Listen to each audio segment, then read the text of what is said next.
modernity, from Descartes through Nietzsche through modern science. Show me the evidence. I don't think that's so bad. There used to be preachers in the past who kind of beat up on Thomas, you know, wouldn't believe, asking for his own evidence. But all the young people, some of whom are in church this morning, who are studying in college, graduate school, are wanting evidence. And in trials, we want evidence.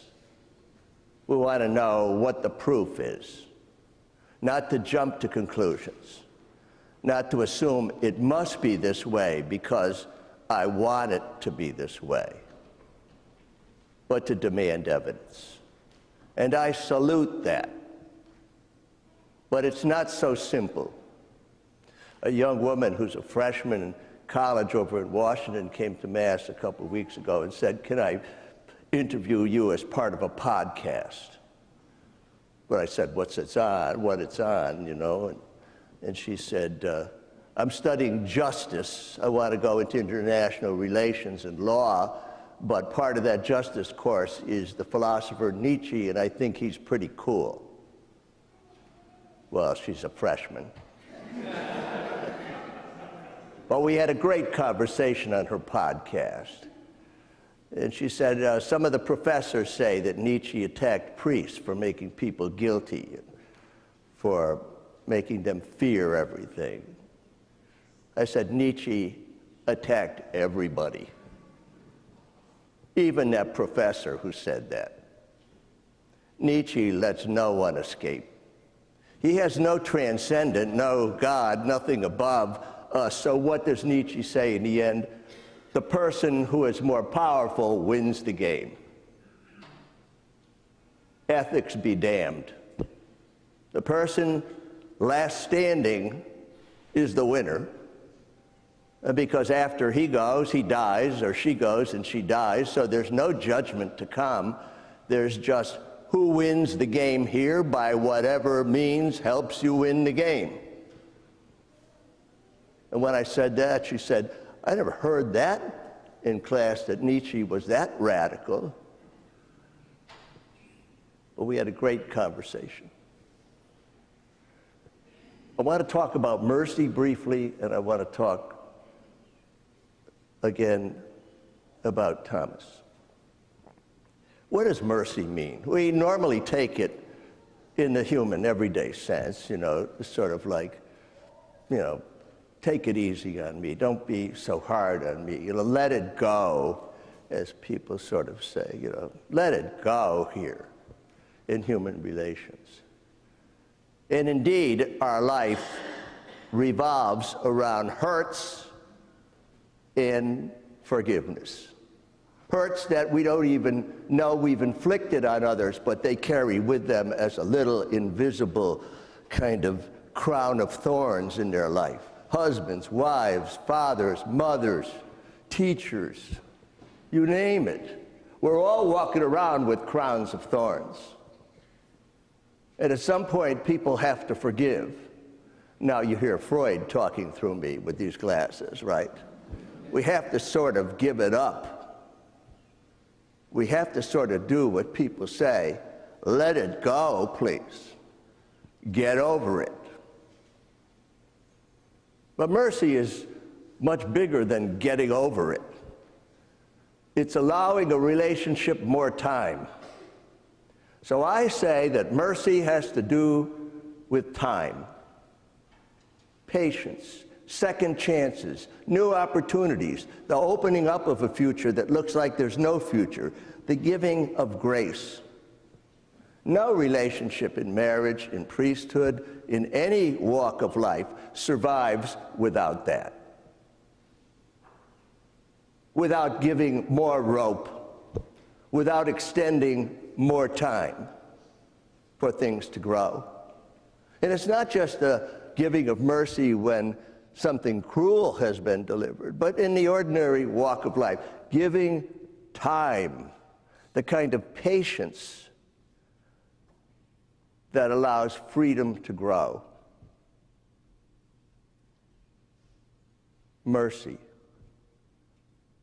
You know about mercy if you know about God's mercy, who has more time than any of us. God owns time.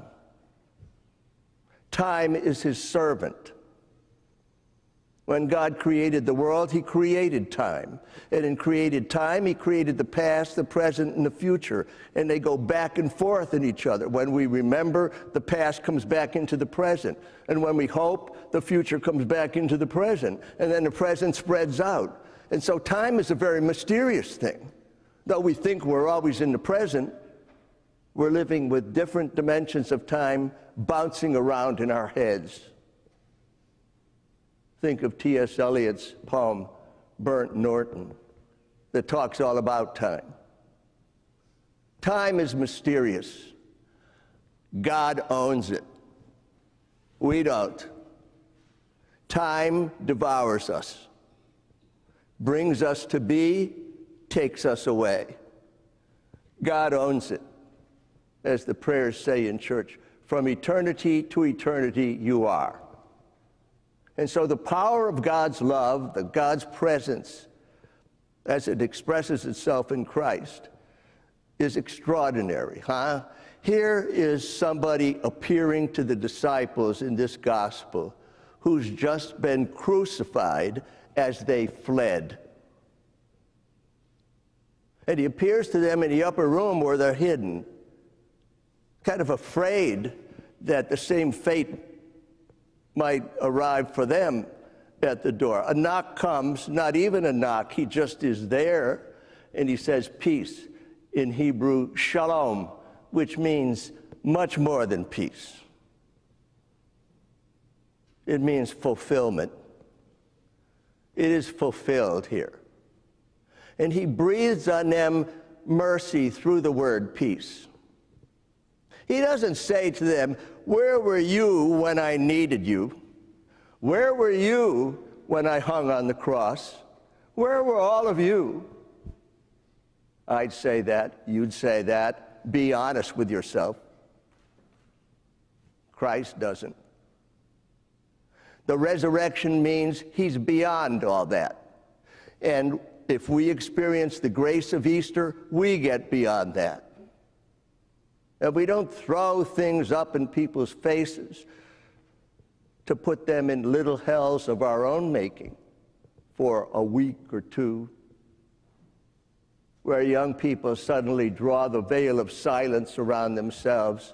Teenagers shut the door in their bedroom, mad at mommy or daddy. You got to grow out of that. You got to live a life that Christ tells us to live, a life of mercy. More time. More time. What do people ask at the end of their life? More time. A little bit more time to love the woman I love or the man I love. A little bit more time to enjoy what is here. So Divine Mercy Sunday is not what the usual sermons about it talk about, which are often pious abstractions that mean nothing to you in everyday life. It's much more powerful than that.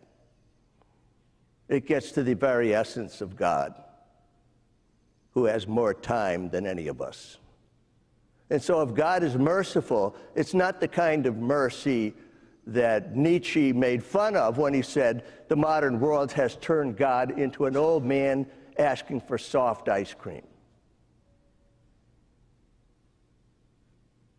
No bite.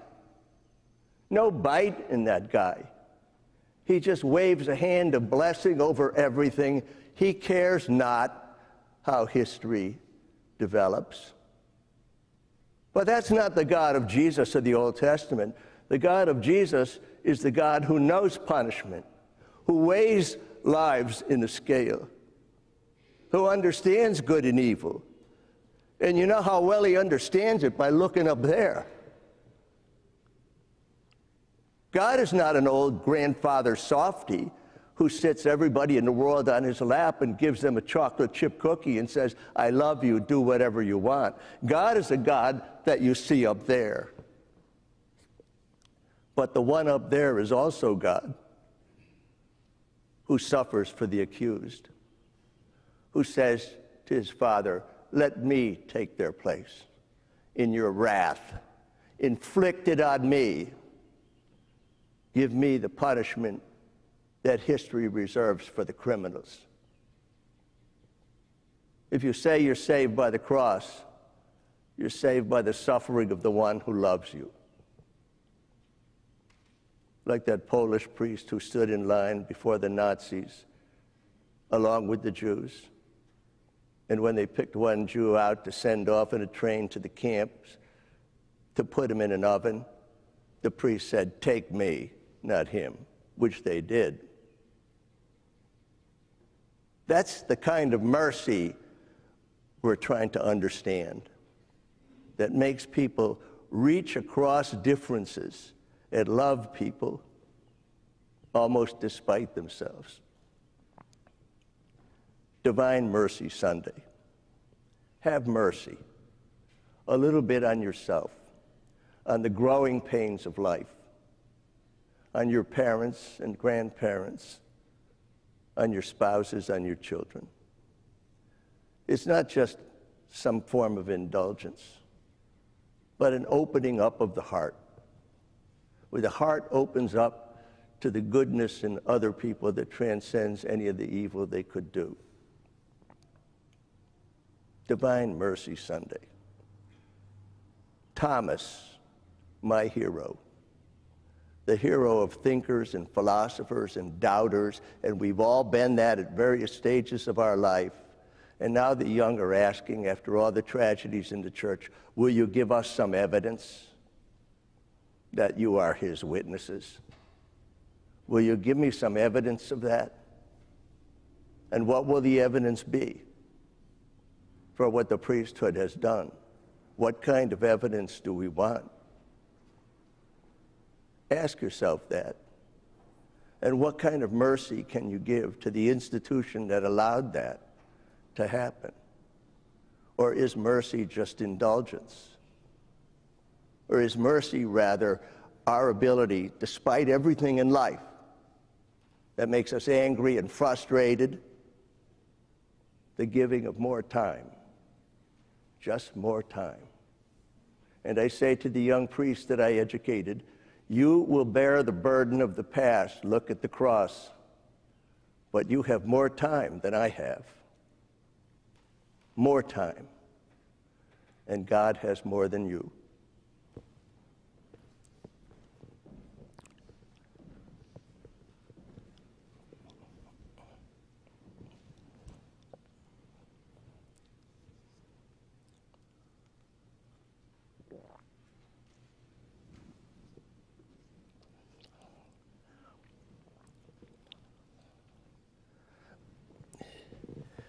Please join us in the recitation of our creed. I believe in one God, the Father Almighty, maker of heaven and earth,